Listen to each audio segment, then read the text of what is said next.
Bom dia, pessoal! Estamos dando bom dia porque ocorreram agora as primeiras 3 palestras, ou na verdade uma palestra em 3, né?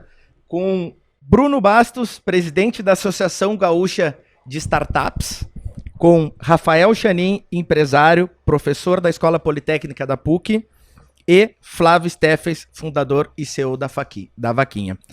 E o assunto é muito interessante. Estavam falando em desmistificar aqui, né? Eu estava prestando atenção ali fora. E eu que venho da iniciativa privada, também tenho esse medo. Então contem para nós como desmistificar e como perder o medo do fracasso. Bom dia, sejam bem-vindos aqui nos estúdios da ProHub. Beleza. Fracassando, bom pessoal, era isso então. Não, a gente tem... É um assunto que eu e o Chanin, a gente tem uma experiência muito grande nesse ponto, porque a gente teve, cada um de nós, no mesmo período, foi uma coisa muito engraçada, né, Chanin? No mesmo período a gente teve empresas que a gente teve um projeto que a gente achou que ia ser incrível, a gente botou muito dinheiro, paralelamente, sem se conhecer na época, e os dois foram fracassos retumbantes, assim, fracassos de gastar um ano, 50, 100 mil reais no projeto e não ter absolutamente ninguém interessado na plataforma. Então, assim, foi aquele momento que dá aquele passo para trás. Opa, eu tô dando passo para trás, literalmente dando passo para trás. A gente se dá conta que, cara, o que aconteceu, né? Pô, era um projeto no mercado perfeito, na hora perfeita, no time perfeito, o projeto era incrível, por que a gente fracassou? Foi a partir desse momento que a gente começou a se questionar, né? Cada um do seu jeito. Uhum. Cara, por que a gente tem que fracassar desse jeito, né? Por que empresas fracassam, né? A gente começou a se questionar isso e foi muito interessante, né, Chanin? Não, e o legal dessa história é que a gente se conheceu e tava, claro, porque fracassar, a gente fala, né? É importante, mas é muito ruim. É ninguém quer fracassar. Só que a gente, nesse nosso processo, a gente ficou sabendo de um evento que acontecia já há 2 anos antes, ou seja, em 2009, em São Francisco, que as pessoas iam para essas palestras justamente contar era proibido contar sucesso. Tu só podia subir no palco e falar o teu case de fracasso. Só as derrotas. E não tem migué. Não é, eu fiz isso e depois no final fiquei milionário. Não, é contar o case e que tu deu errado. E aí a gente falou, nossa, é isso que a gente está precisando fazer aqui. A gente precisa trazer um evento como esse para, como a gente falou, desmistificar o fracasso, mostrar que ele faz parte do processo de crescimento de carreira, seja de empreendedor, seja de carreira pessoal. E a gente falou, vamos fazer? Vamos. E claro, nosso maior medo, né, isso é muito importante falar, era fracassar um evento sobre fracasso. Sim. 2 pessoas que nunca souberam fazer um evento na vida, fizeram um evento. Mas será que fracassar um evento de fracasso não ia dar certo? Sabe que a gente quando vem a ser um case, né? Sabe que a gente sonhava nos dias anteriores ao evento que ninguém ia aparecer no evento. E a gente imaginava assim uma manchete no jornal, evento sobre fracasso. E só pra gente esmiuçar um pouco do que era essa empresa de vocês, essa primeira empresa que vocês não deram certo, que vocês quebraram, que vocês fracassaram, era alguma coisa que vocês já trabalhavam nisso? Ou vocês olharam, tiveram uma ideia e, vou abrir uma empresa sobre isso aqui? Na verdade, foi uma ideia mesmo que aconteceu por observação de mercado, né? Daí já é uma coisa bem comum que o empreendedor faz. Isso era em 2010, no meu caso, né? Então, assim, o mercado da construção civil era um mercado que estava bombando naquela época, era um mercado que estava realmente com muito dinheiro, muita coisa, e era um mercado que não tinha essa necessidade ou melhor, eles não tinham canais pela internet para vender imóveis. E eu ficava assim, cara, a gente tá vivendo um ambiente de internet, tipo, internet de banda larga aqui, o iPhone já tá vindo aí, né? Não lembro se existia, mas enfim. Ficava assim, não é possível que um cenário desse as pessoas não vendem ainda imóveis pela internet. Imóveis é minha área. Olha imóveis aí, é minha área. Manjo um pouco. Isso aí. 15 anos de mercado imobiliário então já. Tu imagina como é que pode, né? Hoje é uma coisa tão comum, né? Tu primeiro vai na internet, vê os imóveis, assim, não é possível. Então a gente criou uma plataforma para as construtoras poderem botar os imóveis delas e não só depender na época se dependia muito dos classificados, não só dos classificados, mas pela internet, que é uma coisa muito mais fácil. Isso aqui no Rio Grande do Sul, aqui em Porto Alegre. Qual que era o nome da plataforma? Era Pixel Quadrado. Tu não deve falar com certeza, porque não ela quebrou, ouvi. né? Não ouvi. Então, fez uma venda, né? Não teve nenhuma venda. Mas então, a gente criou essa ferramenta porque a gente observou que realmente fazia todo sentido. Então, era o mercado certo, na hora certa, com o produto certo, e ninguém se interessou. Se interessou. E um dos motivos óbvios, né? A gente vai falar de vários motivos aqui, mas um dos motivos óbvios foi que a gente não conhecia, eu não era do mercado. Então, assim, o Chanin falou muito bem na palestra, né? Não é porque eu tô entrando num supermercado que eu sou especialista do supermercado, que eu vou todo dia no supermercado que eu sou um especialista. É porque eu moro num apartamento que eu manjo desse assunto. Né? Então, e esse é um dos erros que a gente comenta muito na palestra. Tu mesmo mesmo trouxe aqui, tenho 15 anos de experiência na área imobiliária. Então vocês deveriam ter sido sócios. Exatamente. Para trazer a experiência técnica com a experiência de Ou mercado. pelo menos trocado uma ideia pra chegar num Exatamente. minerador comum. Ó, assim tu acha que vai? Ó, não vai, amigo. Exatamente. Mas o ponto é esse, que a grama do vizinho sempre é mais verde Sim. quando a gente não conhece o contexto. Então, o caso do Flávio foi na construção civil, no meu foi na área de futebol. Porque, de novo, mesmo erro, eu adoro futebol, mas eu não sou do mercado de futebol, eu sou consumidor do conteúdo, ou do estádio, enfim. E a mesma coisa, eu criei uma plataforma para zoação entre torcedores de futebol, mas eu não sou do mercado de futebol. E aí eu tentei fazer parcerias, deu errado. No final, mesma coisa, 0 clientes, porque a gente entrou num mercado que a gente não conhecia. E um caminhão de dinheiro Um caminhão de dinheiro investido em experiência, Mas né? o pior, Porque não se também. perde nem um real disso, Mas né? sabe que o pior, mas o pior é se o dinheiro é quase que o de menos disso. O ponto é o tempo que tu gastou, porque, cara, foi um ano do teu tempo para dar errado. É um pouco de, assim, sentimento negativo, né? E se eu tivesse o feito fracasso errado, como a gente conhece, né? Exato. Você sentir um fracassado como a gente conhece, porque né? Que é o que a gente quer desmistificar. Porque só que no final das contas a gente pensa, cara, mas vamos fazer, como a gente diz, né? Do limão uma limonada. Cara, o que a gente pode aprender com isso aqui? E será que a gente não pode usar o que a gente está aprendendo como base para... E na verdade a vida é isso, no fundo. A gente começou refletindo e descobriu, cara, a vida é assim. Se eu ficar só em casa pensando e não executando, eu nunca vou saber. Então fracassar faz parte. E, Brunão, como é que sai dessa fossa? Porque a gente tem... Isso eu falo por experiência própria, né? E pelo pessoal que a gente convive. A gente vem de uma criação que é proibida errar. E às vezes, ou porque se começa a investir muito tarde, ou porque se abre seu primeiro negócio muito tarde, tu pensa, aquela famosa história, né? Não posso mais errar. Ou todo mundo fala, se é pra eu ir pro exterior, morar fora, eu tenho que tentar até os 20. Depois disso eu já tô velho. É mais ou menos o que o empreendedor, ou o futuro empreendedor pensa. Aí ele abre a empresa dele. Aí ele enxerga vocês dizendo que é normal fracassar. Só que ele tem aqueles 20 mil ali pra investir no sonho dele e ele vai botar tudo. Meu Deus, se não der certo, o que eu faço a partir daí? Quando eu zerei, quando eu fiquei negativo, quando eu peguei dinheiro com branco, como é que o cara sai dessa fossa, Brunão? Mas aí, pra mim, essa tu jogou. A gente tava falando que não tem receita ali, né? Bom, a gente tá num contexto aqui onde a nossa vocação atual hoje é lidar com startup, né? O Rafael Chanin aqui é líder do programa do Tecnopuc Startups. O Flávio tá à frente também de uma startup, o Vaquinha.com, né? E o nosso contexto aqui é falar disso no ramo da inovação. E a startup, ela tem essa característica diferente da empresa, que ela pode errar. Ela tem flexibilidade para isso. Inclusive, a gente comentou sobre a empresa ter um foco em desenvolver produto e a startup em desenvolver cliente. O cliente no centro, a experiência de usuário, tudo isso acrescenta ao empreendedor, dá subsídio para que ele possa errar. Mas que ele erre, não precisa errar, né? Mas se tiver que errar, que ele erre fácil, que ele erre rápido, que ele erre barato. O MVP, que é o mínimo produto viável, é um produto que a startup vai validar no mercado muito mais simples do que um produto final. A gente vê que antigamente a empresa passava muito tempo indoor, né? Dentro, fechava as portas, desenvolvia alguma coisa e depois ia ver se o mercado precisava daquilo. A startup não, ela tem essa característica Ela de vai estar testando. na rua. Vai testando, vai errando, vai aprendendo com o processo. Não, isso responde um pouco da tua pergunta, né? Porque o ideal não é tu colocar, que nem nós colocamos, muita grana e depois ir pro fundo do poço. É tu ir fazendo um caminho Aos poucos. E ter esses... Milestones. E ter esses insights. Pô, será que eu tô indo pro caminho errado? E se eu tô... Será que é hora... Porque abandonar a barca também é difícil. Sim. E aí eu tenho que saber tomar... Para ser um empreendedor, eu tenho que saber tomar decisões também. E às vezes decisões difíceis. Olha, acho que o mercado não tá curtindo o que eu tô Tem que ter fazendo. consciência. E aí eu vou largar. Então não preciso botar mais 10 mil, mais 100 mil, mais 20 mil, se eu tô vendo que o mercado não tá respondendo. É muito importante, assim, a gente se dar conta, pegar esse teu caso, né, dos 20 mil. Se tu bota 20 mil no projeto e ele der errado, tu não tem margem de manobra. Nada. Acabou. Eu vivi isso, né? O Janinho Cash também. out. Tu faz assim, cara, e agora? Eu não vou pivotar, né? Que a gente fala de mudar de caminho, tentar... Porque tu já gastou energia, já gastou tempo. Sim. Agora, se tu colocar R$1.000 e, não foi pro caminho que tu quer. Tu consegue pivotar, então tu consegue tentar botar mais... Vou botar mais 1.000 aqui por esse outro caminho. Vou botar mais 1.000 aqui, vou botar aqui... Então, assim, em vez de ser uma linha reta, que a gente fala... Quando a gente planeja uma startup, o que é?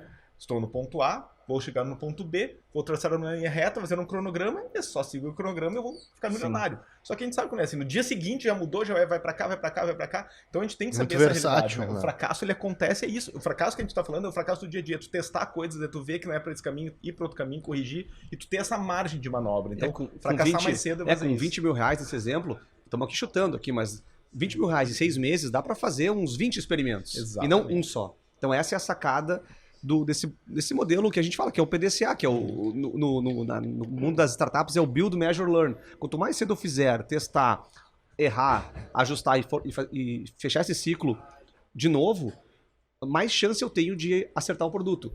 E a gente tem milhares de exemplos no mercado. Claro, os que deram errado a gente não conhece, mas os que deram certo, a gente tem esses cases. Pega Airbnb, pega Facebook, todos eles fizeram algo assim. Existem padrões. Existem padrões. Obviamente. É. Não tem uma receita, mas a gente vê que os empreendedores que eles tiveram êxito, eles seguiram um padrão, né, de assertividade. E a gente está falando de startup, né? O modelo de negócio startup descreve a lógica de como a organização cria, entrega e captura valor. Bem nessa fala do Chanin, onde se constrói alguma coisa, mede e se aprende. Então tu tem que ter a relação do interno com o externo para gerar valor pro cliente. Bruno, lembrei o exemplo do Airbnb que eu falei, e aí me lembrei. Todo mundo hoje deve usar Airbnb, conhece Airbnb. Sim. É uma plataforma mundial. Mas ela não começou dessa forma complexa, mundial, com um monte de features. Ela começou como um blog. Era um blog dos criadores lá em São Francisco dizendo, eu alugo, e Airbnb, para quem não sabe, é de Air, Bed and Breakfast. Parecia um cativeiro. Colchão primeiro. de ar e café da manhã. Eles ofereceram num blog, ó, quem vier para São Francisco e quiser um colchão de ar e café da manhã, eu cobro $100. Porque São Francisco custa $400 um hotel. Sim. Fizeram um experimento no apartamento deles, num blog. Para estudantes. Para que estudantes. queriam, né? E começou a funcionar. Então eles não fizeram o portal inteiro. Sem muito dinheiro investido, Sim. quase nada, Não, e aliás- com mão de obra e com uma ideia. Não, eles quiseram fazer porque eles estavam sem dinheiro. 2 caras, Eles- né, que tinham um quarto livre. Quarto livre, falaram, precisamos de grana, estamos aqui em São Francisco, a vida tá difícil, vamos testar, oferecer café da manhã e um colchão pra galera. E funcionou. Opa, qual é o próximo passo? Vamos oferecer de outros? E aí um dia, depois de 15 anos, fizeram o portal. Mas a gente só enxerga o final da história, né? Sim. E o final da história parece que é um castelo gigante, mas ele começou como um pequeno passo. O Uber é a mesma lógica, né? Começou mais ou menos na mesma época, em São Francisco, informal. A startup tem essa característica de ser Sim. radical, né? De ser contra sistema, anarquista, porque ela começa informal, muito em função disso, de não ter burocracia, de não ter processo estabelecido para validar. A gente falou de 2 startups que não queriam ser startups. É isso mesmo? Eles começaram como uma maneira de faturar uma grana e o negócio foi crescendo. É isso mesmo? Normalmente é assim. Normalmente. Normalmente é assim. Maravilhoso. É? Então aquela pessoa, aquele empreendedor que tem... O meu ramo tem muito isso, né? Meu ramo tem muito... O empreendedor de Tem necessidade, muito a gente corretor fala. de imóveis que ele sim, sai sim. do mercado Claro. e ele fala assim, vou montar uma startup. Eu já vi muito, né? Mas muito. Real Não, eu tô estate tem montando muito. uma startup porque é marketing, é imóvel, é podcast, o cara vai É um montar Frankenstein, né? O cara bota um monte de coisa. Nenhum deu certo. A gente tem uma E os consultoria. caras gastam dinheiro pra caramba. Sim, muito. Uma consultoria norte-americana que a gente utilizou base de dados aqui, que é a CB Insights, que ela traz motivos de fracasso, né? Uhum. Dentre eles aqui tem que o mercado não precisa ter o produto, que é aquele cara que se apaixona pela ideia, né, Flávio? Que exatamente. fica ligado, o meu produto é muito bom, não sei se alguém vai consumir, mas ele é muito bom, né? E no que tu comentou aí, aliás, de faltar foco, né, que é o cara que não tá full time no negócio, é importante também. Os desafios legais também é um motivo que as empresas fracassam de não acompanhar aí a economia, talvez o mercado não está aquecido, né? Por que eu vou investir nisso agora? Vai ter quem financie? Vai ter usuário? As pessoas estão comprando imóvel nesse atual momento da economia? Não conhecer o mercado, tem uma coisa que é muito legal, que um caso que aconteceu comigo, que quando eu lancei o produto, né, meu produto de imóveis, tu conhece bem a área, né? Eu sempre botei assim, as pessoas vão entrar no site, vão assinar e vou ficar rico, né? Porque é assim que vai funcionar o negócio. As pessoas vão entrar e vão assinar. Como é que funcionava? Me explica um pouquinho Assim, melhor é como é como que se fosse um funcionava. modelo de assinatura. O cara entrava no site lá, fazia 3 passos lá, botava o site dele no ar, já quase pronto. Era um construtor de sites, Era um né? construtor de sites. Daí o cara vai lá, clicava na imagem, botava a imagem dele e tal. Ele mesmo anunciava o imóvel dele. A gente fez a gente demorou tanto tempo que a gente fez a ferramenta mais simples para qualquer pessoa poder investir na internet. A gente lidava com muitos construtores. Meu irmão é arquiteto, então ele lidava com muitos construtores, pessoas que não conheciam nada de tecnologia. Friendly. Então foi super friendly. Só que, na tua cabeça funciona assim, né? Vou botar na internet, as pessoas vão entrar, vão fazer isso, vou ganhar muito dinheiro. Qual era a realidade? Eu ligava para as consultoras, tem aqui, entra no site, isso aqui. Não, vem aí tomar um café. Já começa a bater aquele... se eu tiver que tomar um café pra fechar negócio com eles, não vou ter escala. Como é que eu vou fechar um negócio em São Paulo, em Minas Gerais, lá na Bahia? Tu não acredita. Grandes incorporadores de Porto Alegre é tudo no papel. Exatamente. Tu quer mostrar uma planilha, esquece. Tu mostra um papel assinar pra ele, digitalmente assim, também não, é vamos impossível. fazer assim, então. É difícil. Cartório. Agora Vai estão no começando a ver alguma coisa digital. Blockchain. Mas tem incorporador que até hoje não botou Mas contrato digital. volta ao problema do não conhecer o mercado. Não que a gente conhecia o tá mercado. falando. Eu invalidei a minha ideia quando eu fui pro mercado, entendeu? Porque eu não conhecia o mercado, não conhecia essas nuances, né? E conhecer essas nuances é super importante. Vou te dar uma consultoria aí na Boa, prova. ótimo. Vamos voltar com o projeto. Mentira. Sou péssimo de consultoria. Eu sou muito ruim de consultoria, porque a consultoria tu tem que ir tirando do cara aos pouquinhos, né? Então eu sou filho de milico, né? Então é assim, cara, é assim. Assim o assado. Não, a Magrela que tá ali trabalha comigo é gerente lá da empresa, né? E aí a Magrela chega pra mim e pergunta: como é que tu acha que eu tenho que fazer com esse cliente? Eu digo: não, tu faz assim, assim, assim. Ela: mas se a gente fizer assim, eu digo: pô, então não me pergunta. Então vai lá e faz do jeito que tem que fazer. Eu sou o pior coach que pode existir. Mas que máximo, legal a história. Brunão, explica pro pessoal, a gente vê muito, eu vejo muito as pessoas falando, não, porque eu vou abrir startup. O que é uma startup? Ninguém sabe o que é startup. Nossa, essa pergunta, cara, quantas vezes eu já surgiu? Pelo menos eu nunca conversei com ninguém. 2 ou 3 pessoas que eu conversei que sabem o que é uma startup. Boa. Porque teve um menino que trabalhava comigo que era gente, não, você vai abrir uma startup no ramo imobiliário. Tá, mas o quê? Eu vou abrir imobiliárias, redes, 3, 4. Tá, mas isso é uma startup? É interessante que quando o termo surgiu, a gente teve a bolha da internet, anos 2000, especulação na Nasdaq, mais do que dobrou, né, o número de pontos, e isso fez com que o que tinha ali inflado fosse para o mercado. O venture capital é o dinheiro de risco que hoje a gente trabalha com startup, e aí o termo começou a ser popularizado. Eric Ries é um empreendedor muito famoso do Vale do Silício. Ele descreve startup como uma instituição humana feita para desenvolver produtos e serviços inovadores, no ambiente de extrema incerteza. Então já tem algumas palavras-chave aí: inovação, produto inovador, ambiente de extrema incerteza. O professor dele, o Steve Blank, né, ele é considerado o papa das startups, escreveu que é uma organização temporária, da mesma lógica também de um produto inovador, mas que o modelo de negócio seja repetível, escalável e lucrativo. Sabe que eu sou muito fã da definição do Steve Blank. Para mim é a definição que mais, assim, é mais fácil de explicar para alguém. Sim. Né? Porque ele usa essa palavra-chave temporária, né? Não, sim. mas a startup, a gente falou muito de timing, o fracasso, ele tem que ser rápido para que tu consiga avançar, para que tu não gaste dinheiro. Então, unindo essas duas definições, a gente evita de utilizar, né? Porque não tem uma definição certa. Hoje a gente vê que tem muita coisa. Se não for um serviço, o serviço não escala, né? Tu não consegue projetar ele, tu não consegue ter repetibilidade. Mas se é algo digital, se é algo que já, né, um produto digital, um e-book, como a gente comentou também, a gente já considera startup, definição literal, é algo que está iniciando, né? Algo nascente. Mas a gente utilizou umas palavras-chave que é importante. O modelo de negócios, ele tem que ser escalável. Ele tem que atender aquele público que tu fez a conta, né? Quando tu... meu problema é esse, a solução vai ser essa. Para essa galera, eu tenho que entender como é que eu vou endereçar esse produto, como é que eu vou entregar, que canais eu vou utilizar, como é que vai ser meu modelo de negócio, como é que eu vou cobrar. Né? Por exemplo, a gente utilizou aqui o Airbnb como exemplo. É uma plataforma P2P, pessoa para pessoa, não tem nada envolvido. O Airbnb é uma plataforma B2C, que é de uma empresa vendendo para um cliente. Quando a gente faz essa projeção, a gente tem que entender como é que a gente vai endereçar, se o modelo de negócios ele vai ser repetível, se vai ter uma assinatura, como é que eu vou ganhar dinheiro para sustentar esse business. E as startups, elas têm essa característica de ter que ser exponencial, né? Elas têm que ser gigantes, elas têm que crescer muito rápido para se tornar... Pelo menos buscar esse objetivo. Entender, porque se ela não vai conseguir atender isso, tudo bem ela ser local, não precisa ser global, ela não precisa ser gigante, mas quanto antes eu descobrir esse modelo de negócio que é temporário, a startup não é igual MEI, né? A gente vê que alguns empreendedores, eles insistem em ficar como MEI, mas MEI é uma porta de entrada para te empreender. Depois que tu encontrou, depois que tu aprendeu, tu se torna um empresário, tu deve crescer. Sim. E, Bruno, não, só usar essa questão que eu gosto muito do termo temporário, porque na verdade tem o hype da palavra, né? Startup. Porque tu prefere o quê? 15 anos Tu startup. prefere ter uma startup ou uma firma?